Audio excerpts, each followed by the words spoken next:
ଆମ ଶାସ୍ତ୍ରରେ କୁହାଯାଇଛି ଯେ ଏ କଳିଯୁଗରେ ଭଗବାନଙ୍କୁ ପାଇବା ପାଇଁ ହେଲେ କୌଣସି ବଡ଼ ବଡ଼ ତପ ଯଜ୍ଞ କରିବାର କିଛି ଆବଶ୍ୟକତା ନାହିଁ। ନାମ ସଂକୀର୍ତ୍ତନ ହିଁ ସବୁ କିଛି। ହ୍ୟାଲୋ ହାଏ ନମସ୍କାର, ପୁଣି ଗୋଟେ ମିନି ବ୍ଲଗକୁ ଆପଣମାନଙ୍କୁ ସ୍ୱାଗତ। ଆଜି ହେଉଛି ଆମ ଅଷ୍ଟପ୍ରହରୀର ଦ୍ୱିତୀୟ ଦିନ। ଆଉ ସେଇଦିନ ସକାଳୁ ସକାଳୁ ଉଠି ମୋ କାମ ସବୁ ସାରି ମୁଁ ରେଡ଼ି ହେଇଗଲି। ମତେ ରେଡ଼ି ହବାର ଦେଖି ମୋ ଝିଅ ମୋ ପାଖକୁ ପଳେଇ ଆସିଥିଲା ସଜ ହବା ପାଇଁ। ମୁଁ ତାକୁ ରେଡ଼ି କରିଦେଇ ତାପରେ ମୁଁ ଯାଇଥିଲି ତଳକୁ, ଯୋଉଠି ଆମର ଠାକୁର ହଉଥିଲା।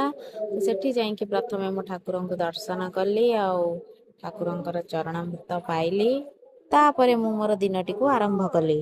ଯେହେତୁ ଆମର ଆଜି ଜ୍ଞାତି ଭୋଜନ ଥିଲା ଆଉ ଘରେ ବହୁତ ସାରା କାମ, ଆଉ ଘରକୁ ବହୁତ ଗେଷ୍ଟ ବି ଆସିବେ, ସେଥିପାଇଁ କାମ କରି କରି କେତେବେଳେ ଆସି ଟାଇମ୍ 4ଟା କି 5ଟା ବାଜିଗଲାଣି ଜଣା ହିଁ ପଡ଼ିଲାନି।